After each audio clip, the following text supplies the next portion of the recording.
Welcome back, everyone, to the Art of a Peaceful Mind. My name is Kim Root, and today we have with us Erika Bugbee. She works with Pransky and Associates, and she is a coach. Um, and I was really drawn to what she has to say about how the mind works and how we can uh, work with or maybe calm our own mind down or make decisions about our lives, and works a lot with relationships, specifically with young adults too and teenagers. Hi, Erika. How are you doing today? Hey, good. Great, Kim. Thanks for having me. So I'm really excited to have you here, and I'm curious about what attracted you to this kind of work in the first place, and how you got into it, and the work itself, and maybe also with Pransky and Associates. What drew you? Great. Great. Well, I'll tell you, I was actually my parents are in this field. My Pransky and Associates is a family practice, and to tell you the truth, I wanted nothing to do with my parents. Um, I not that I was dying to get away from them, but I had absolutely no plan on getting involved in what they were doing in their professional life.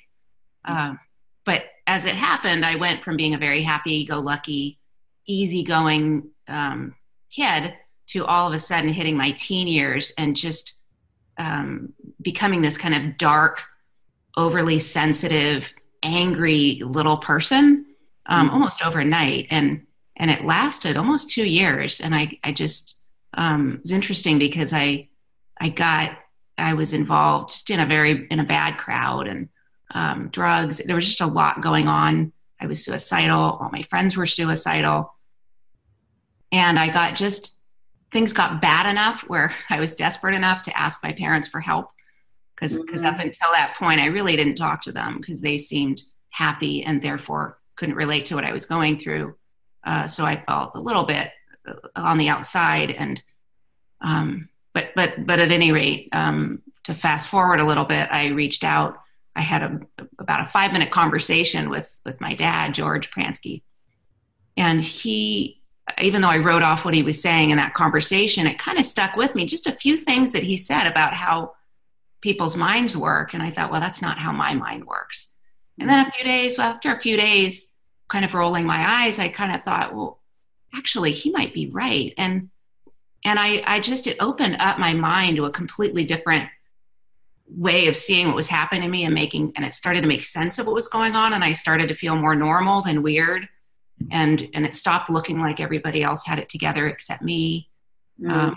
And that within a few months, even though my hormones were all over the place, everything calmed down and I came out of it, even though I was a little bit volatile in my psychology, my well-being I got my confidence back and I kind of learned how to roll with it. And I just became this different person and I changed my friend group. And so that when I got out of school and got out of college, I thought, I want to do that. And I started I joined our practice and figured I would leave after a few years and do something else. I just loved the work so much. And now it's 20 years and I'm still doing it. So I don't know. I guess I'm here to stay, but I specializing in teenagers because it's so vivid for me. And I just so relate to that raw kind of discomfort and trying to help make sense of it in a way where they don't have to fix their psychology so much. It's just kind of start to understand how it works. And then you get the hang of it and then you have that for the rest of your life. So that's kind of what drew me. So it strikes me that actually at that age, that it only took you a couple of days to hear what he said instead of another 5 years. Right. Do you remember what it was that he said that helped you at that time or that struck you, even though you resisted it right when he said it? Yeah, one of the things that I realized, because he'd been saying this, and I'd heard this a lot in his field, because this is kind of what he was a specialist in, exactly the approach, the principles that we teach. Been talking to me about it. What I heard though is there were two things that I heard. One was that your mind plays tricks on you, that your thoughts, through your imagination and your perception, kind of paint a different picture for you when you're down than when you're doing fine. And I didn't realize that things looked worse, that things were not as they appeared. It really scared me, that I felt like nobody gets me, and no one understands, not even my friends. And everybody else seems to have it together. I didn't realize that only happened when I got down, and that when I came back up and I was hanging out with my friends, I realized, well, actually I feel like my friends do get me. And I stopped worrying about myself when I was hanging out with my friends, and listening to music. And once my head cleared, I started looking to see, oh no, he's right. My mind paints a very different picture. And so my thoughts, the problem was really in my thoughts, and not in that, I wasn't seeing reality. It was my mind was messing with me, and it didn't change. I still felt isolated, and like everybody was staring at me and nobody liked me. And I still had those thoughts, but him pointing out that your mind messes with you made me question kind of what my mind was doing. And it made it less threatening. It took the teeth out of the bite. Even when I get sensitive and I just would cry, or I'd just get angry, I felt like everybody was stupid. So people got on my nerves, and I kind of got, anyway, that just became less compelling to me, and I started ignoring it, and it just fell into the background. Even if I was irritable, I could kind of ignore it, and I just get myself back on track within hours of realizing, okay, I'm kind of going down this road I don't really buy into. It would go from lasting for hours or weeks to days or weeks to kind of hours. And so that was one of the main things I heard. I heard very little, and that alone really struck me. Right. So a lot of times we follow the thought as if it's us, or as if it's true or real. But sounds like you're saying that at that moment you were able to step out of that and see that your mind was something else that was, like you said, messing with you, right? Yeah, it was funny because I didn't really believe that. I was kind of disgusted with him, because I was like, what are you talking about? Like, I'm like, what I see is real. I was kind of insulted, and but it was funny because I thought I'd had this idea that everybody else was stable but me, and I was this big mess. And that I didn't have it together, and that my whole life was going to be like that. Was why I was suicidal. I was like, this is what life is. I want no part of it. I want out. And I was just I was too scared to be actually suicidal. I just didn't, that was the only thing stopping me, is that I didn't like pain, and I was afraid. But I kind of felt like, oh, this is what life's going to be like. And then it was interesting because I remember coming out of, I couldn't see it at the time, when I felt kind of, my friends aren't talking to me, everybody's mad at me. I still buy into it. But when I came out of it, I'd see like, oh, my friends are fine. I'm fine. Like they're going through what they're moody. And okay, so they're not as together. And I started seeing the truth. I can trust my mind and my perceptions of things when I was feeling better. And in the moment, even though it looked real, there was lies in there. My mind was telling me. So at the time I'd buy into them, but I knew, well, maybe, I don't know. I just stopped trusting them as much. So I couldn't snap out of it in the moment I was doing it, but there was just enough caution in there. And I kind of felt like, well, I don't really know. Maybe this is just my mood talking. And so I just stopped paying so much attention to the thoughts like they have it together more than I do. And so I kind of, when I'd come out of it, it was really easy to see, oh, I just feel sorry for myself, and I get dramatic. I kind of wouldn't have admitted that to anybody else, but I kind of started to see that that's all that was happening to me. It's not like, I was not okay. It just looked like I wasn't okay. And so something about seeing that helps protect themselves from themselves. You kind of catch on to what your particular mind does to you, as everybody's a little bit different. So, yeah.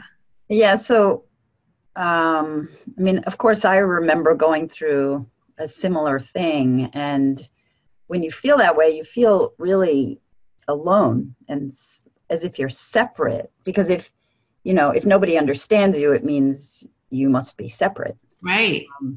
So, but when you started to realize that you were, that your friends did understand you right away, there's got to be a feeling of inclusion and connection then. Absolutely. And that was the worst part of it, that like feeling alone part. I'd take the anger, the sadness, the feeling self-conscious.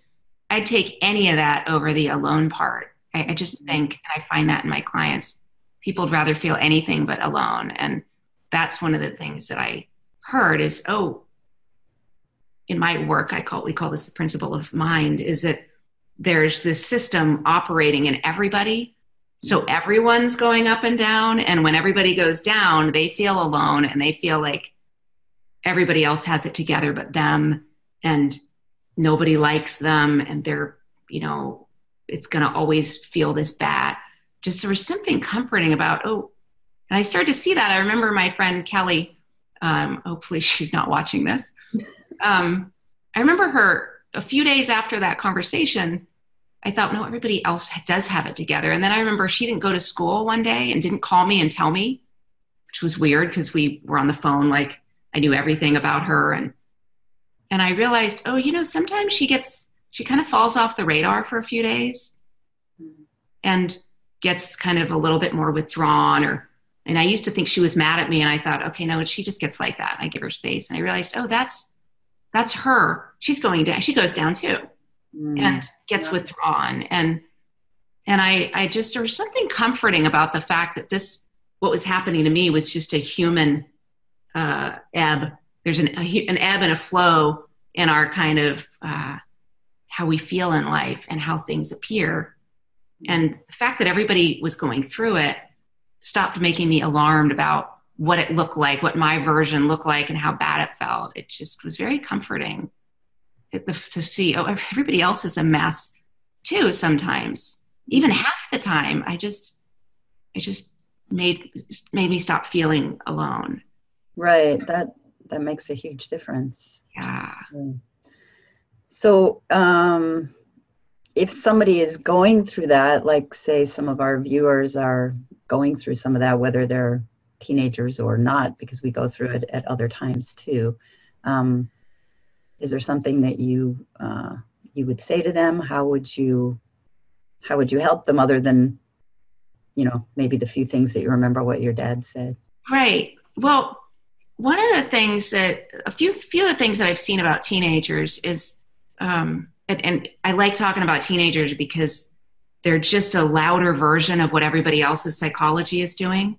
So it's right out there with it. They haven't learned restraint, and there's too much feeling to contain it.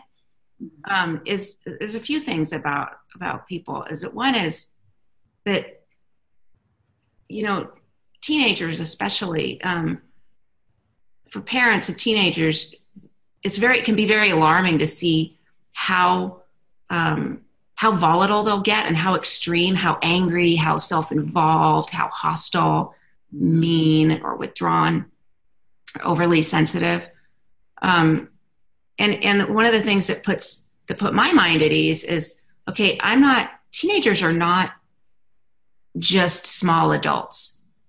They're not just a smaller version of themselves. They're a louder version of what human psychology does. And they're not going to be like that when they're older. You just get, your body is going through, there's 2 points in people's lives, in humans' lives, where they are having the most amount of change, more change than will ever happen to them again in their lifetimes. And that is in the infant year, the first year of life, and the teenage years. There's a few years in there where your body is reorganizing and working harder and working out kinks. And that's why they sleep so much. That's why there's just a lot going on in there. They eat a lot Mhm. because there's so much happening in there, and we don't see that. So because they withdraw, so um, all of their all of a sudden they're getting these emotions and these feelings in amounts that we did not get, we don't normally get. Mhm. And I think that's one of the things that puts parents' minds at ease, is to see, well, if your feelings were at a level 10, you would look diagnosable in 10 different ways too. So our emotions when we're upset might hit like a 3 or a 4 compared to a teenager.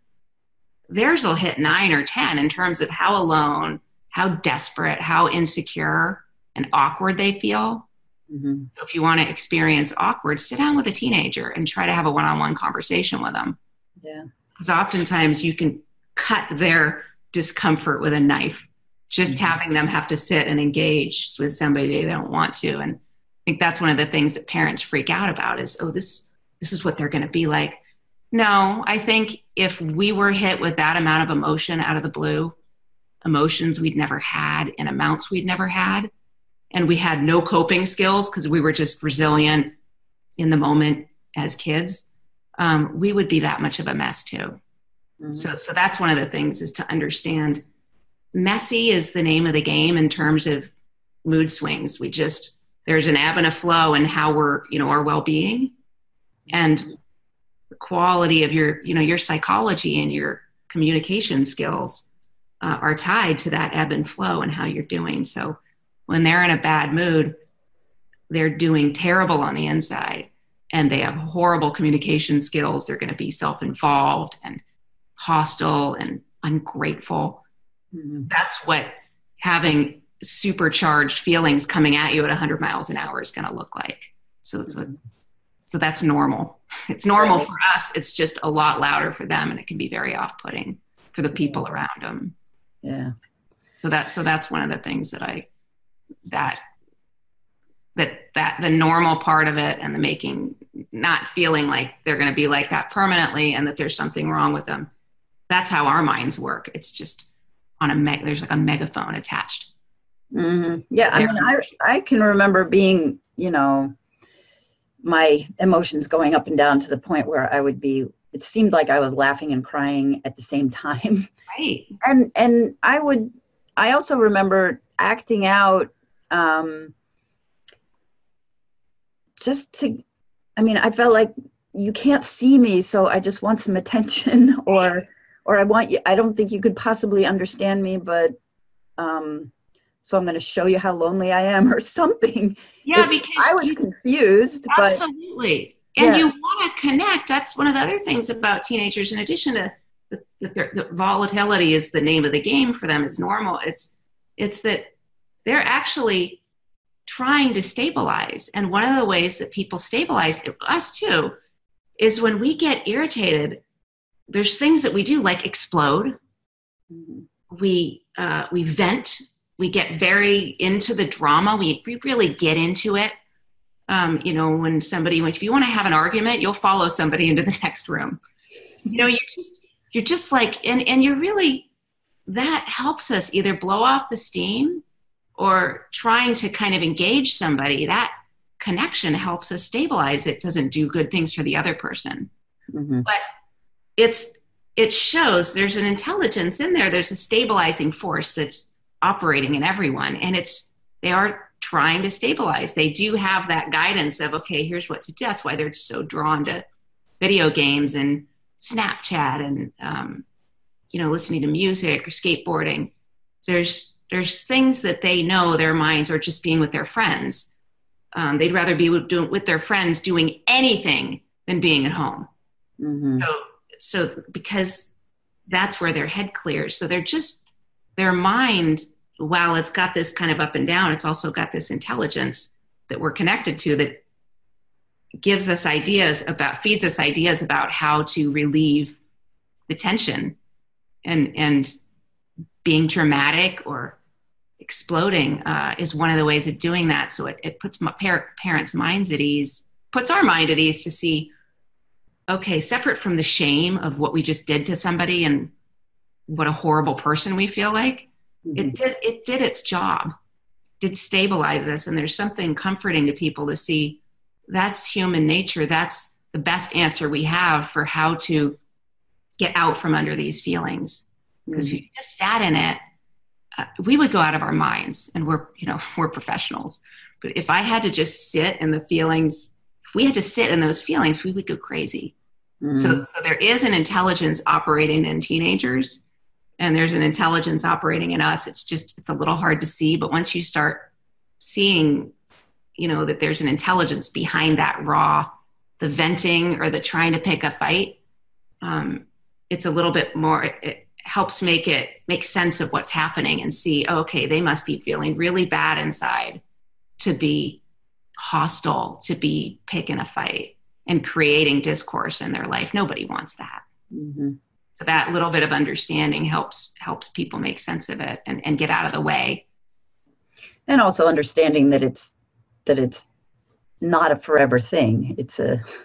There's a time period where you go through that because the brain is changing and absolutely are up and down a lot. So, and it keeps you from getting in there and tangling with them. I remember my parents trying to talk me out of it or trying to reason with me. And I remember thinking there is literally nothing they can say that I'm not going to cut them down. So if they say, how you doing? That's the wrong answer. I'm going to go off on that. If they don't ask how I'm doing, I'm going to go off on. If they try to change the subject or invite me to pizza, I remember thinking that. You can't, the only solution is for, you have to, one of the things I tell parents a lot and people in relationships is when you can see, oh, there's volatility in there, you got to give them space. You got to give them space. And one of the things that we do in our relationships, our romantic relationships with family members or teenagers, is they'll get right in there and tangle with them. And parents will feel compelled to, let me set them straight so they're not like this as adults. Let me engage. And you see that volatility, at least for you and I. The best thing people can do when we're a little off is to give us space. And that intelligence will stabilize us. But the space is what often parents, they do wrong, and people in their romantic relationships, they think, oh, there's a problem with them. Let me go in there right now. Yeah. So, because it's so hard to see somebody, that they're struggling and you want to help or you want to change it or if they're dismissive or disrespectful or, it can be very disturbing. Yeah. How, somebody you're dating or married to or your kid, hear their tone, they just they just turn into the worst version of themselves. And so we feel like, I'm not going to tolerate that. So we decide to have the conversation then. And one of the things I tell people about the human mind is timing is everything.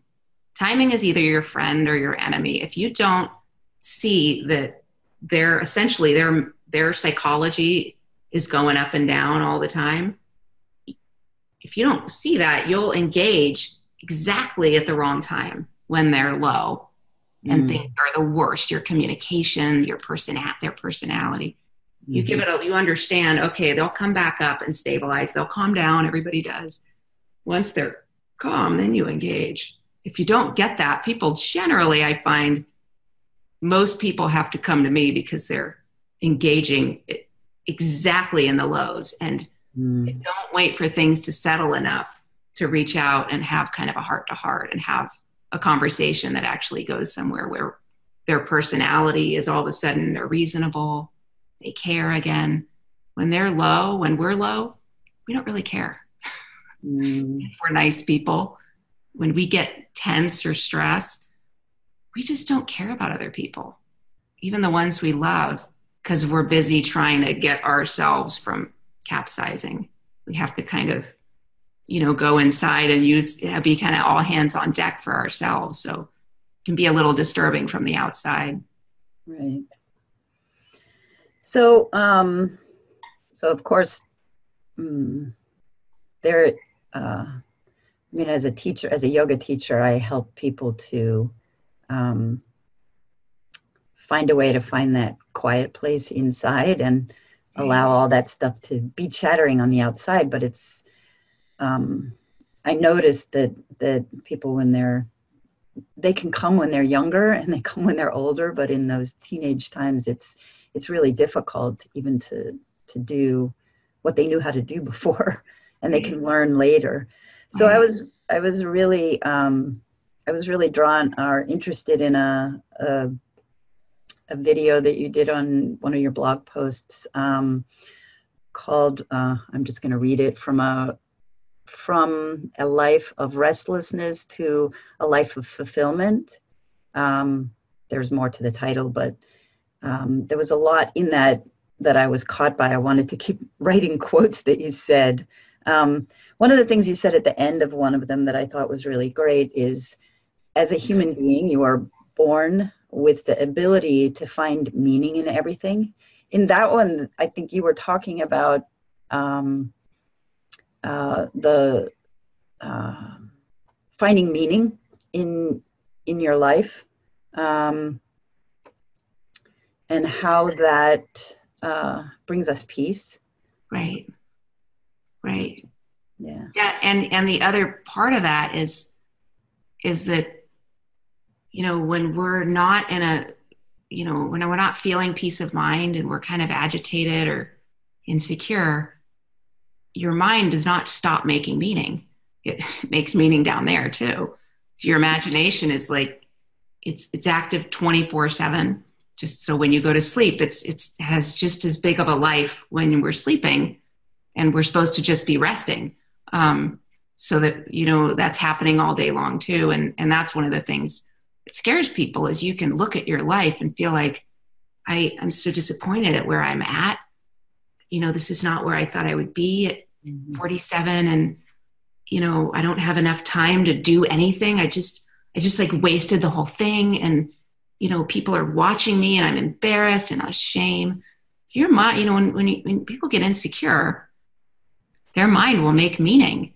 And it looks it's devastating to us, because it makes people feel hopeless and just so down on themselves that they've dropped the ball and they've kind of wasted their life. And I think that's one of the things that I think is so amazing about the human mind is, you step back from that process, what you'll also see when you're not right in the thick of it, which is why I have to have people come out to where I am, and you have to get people into your yoga studio to see, when your mind quiets and you look at your life and your thoughts have calmed down, your perception and your outlook is, you see a completely different life, and there's hope, and you see possibility, and you have kind of, you see, those are just my expectations. And I just spend too much time in my Facebook feed comparing myself to, where other people are. And, I know those people, they're not actually, their life isn't that great. I happen to know. So you see a different landscape, and it brings you hope and gratitude for what you have, and fulfillment, and that gap between where you think you should be and where you actually are in your life, it disappears.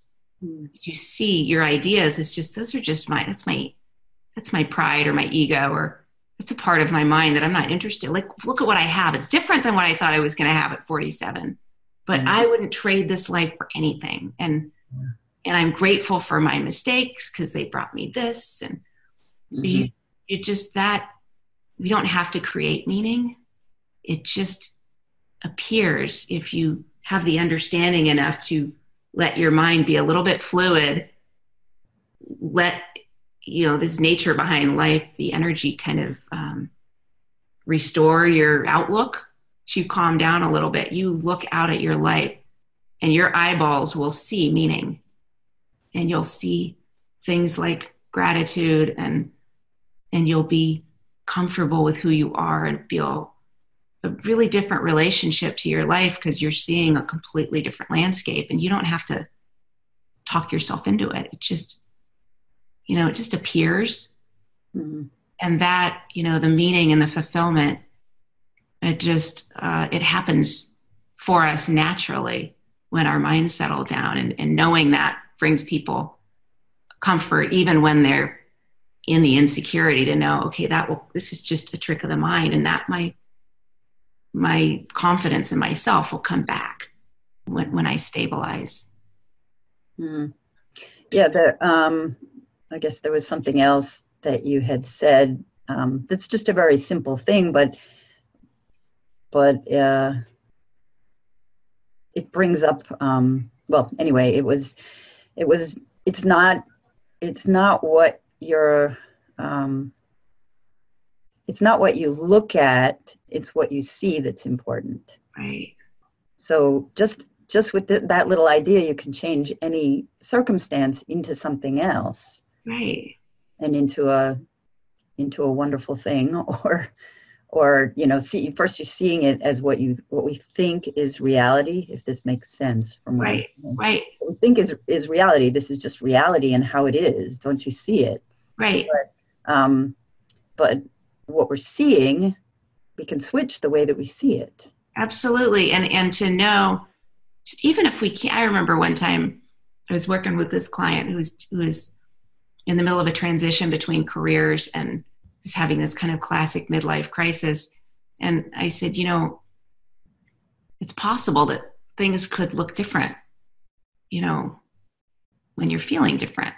Mm-hmm. It is possible that things could look different, say tomorrow morning. And he said, there's no way that what I'm about to lose, I'm going to wake up and then, I'm not going to be losing it.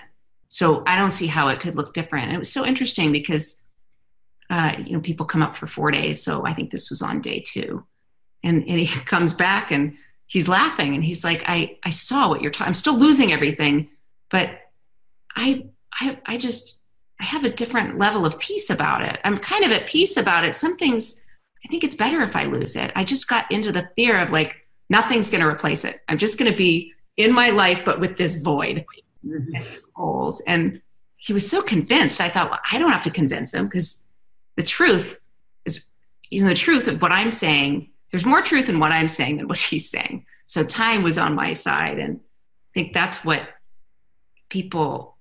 once people catch on to, wait a minute, I'm not actually seeing life.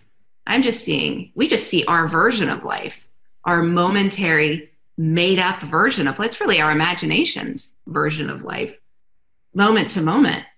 We're never going to see what's actually happening, because there's this middleman of thought that can only give you a perception of it. You don't ever get the real thing.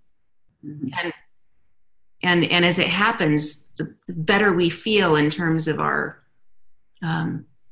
psychological state, our spiritual state, the more truth and clarity we tend to see. And the worse we feel, the more distorted things get. And everybody knows that, but it's something different looking at it and seeing, oh my God, I'm not even seeing. How do I know what to be freaked out by? Because when we're doing badly, everything looks horrible. That's what was so striking to this guy, is he said, everything can't be bad. Mm-hmm. I can't be having things be a complete disaster in all 6 departments of my life. I find that hard to believe. Mm-hmm. He'd get feeling sorry for himself and victimized, and said he came in and he was laughing. He said, yeah, my kids hate me. I had an affair. I feel like I've betrayed my faith and everybody, but I feel like I've had this moment where I'm changing the way I see life, and this is a gift, and I'm going to have this the rest of my life. Had this not happened, I would never have done this. I thought I was like the most amazing person ever. And now I feel like I was driving off the road. This was my wake up call. And so I think there's something in people being able to see that your life really looks different to you, moment to moment. Mm-hmm. That you're never seeing life the way it actually is. It's your mind, and there's some way of feeling the predictability of it that takes the threat out of it.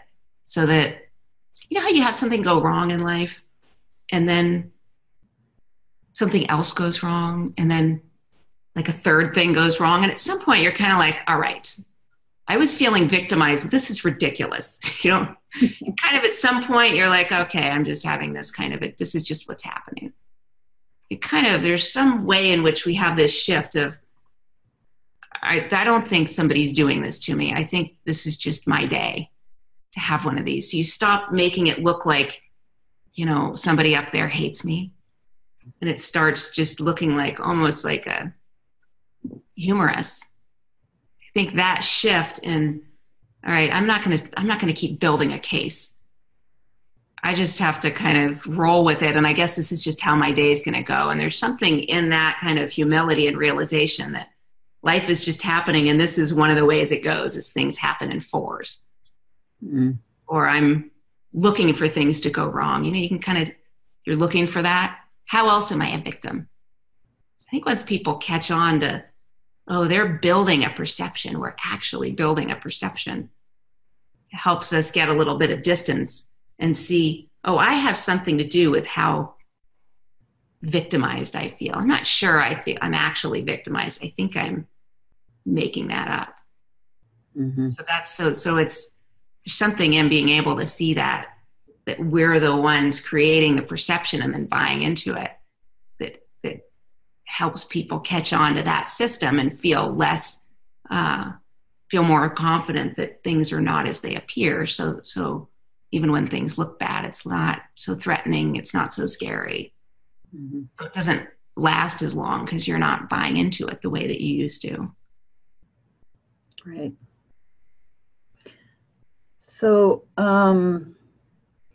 I think our time is coming to a close. Oh, wow, that went by really fast. No, it went really fast. So are there any other things you would like to share with our listeners who have many different reasons to be here, mm-hmm. But about how to, maybe switch from a life of restlessness or very busy mind to a feeling of fulfillment and more mm-hmm. peace or quiet? Mm-hmm. Well, yeah, I think that one of the things that people can do is be looking for the fact that restlessness is tied to our mood state or our state of mind. It's something that happens. If restlessness is something you do, it's something that you do every time your spirits drop, every time you're not doing well on a spiritual level, if you want to call that a level of consciousness, a low level of consciousness, or a bad mood, whatever you call that. When we feel bad inside, you're gonna have a feeling of either restlessness or doubt, or you'll lose your confidence, or you'll get judgy, whatever your particular brand of crazy is. It's going to show up when you're not doing well, kind of like when you have a cold. I get a cough, my husband gets tight sinuses. We all get symptomatic in our own way. And the feeling of restlessness is going to happen when you're low. And it's just an indicator of how you're doing. And and when your mood shifts, which it does all day long, you don't have to worry, you don't have to make it, it just does. The restlessness will disappear. And the sense of being comfortable in your own skin, your confidence, and you'll just be going about life. You frankly won't even think about yourself when you're doing well, and you won't be thinking about your life. You'll just be in the moment doing life. That's what being present is. So to see, first of all, that to be able to see the bigger system, that's the feelings that we get that are unpleasant, that we run from, they're temporary, and they will stabilize themselves and disappear. Things are not as they appear, and that they're temporary, the reality that you see, and it's colored by your feelings, your emotions. So that the temporariness is what gives people hope to just ride that out and know, okay, I'm just restless. I'm at the end of a long day. I'm tired, strung out, or stressed. Your well-being comes back up. You'll see a different life, a different you, a different reality. And so your mental health will restore itself.